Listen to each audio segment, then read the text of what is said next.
not going to be in the morning. It's going to be at 8 p.m. We're going to have a time change because my guest couldn't do it in the morning, and it's another business development director with Proactive Athletes, very heavily involved out here in the South Florida community when it comes to youth football, high school football, doing a lot of great things, and you'll hear from him this Sunday coming up, right?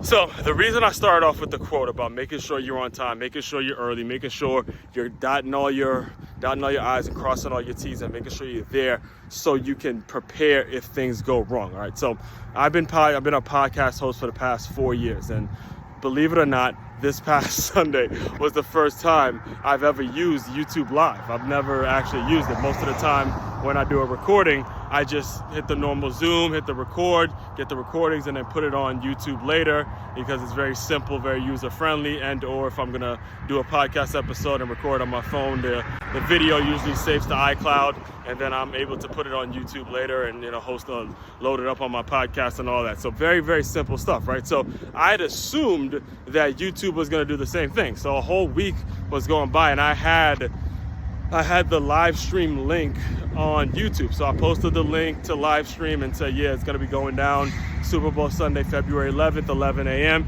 And everything was ready on that specific link. So I purposely, because I've been in speaking for a while now, I know how these engagements work, I made sure I got myself ready. I got and sat down at my computer at 9 a.m., 2 hours before the actual live stream. It gave me an opportunity to catch up on some things, make sure, write some articles, make sure some business was handled before the actual event. And most importantly, it made it so I understood, or I was gonna test my mic and make sure everything was working.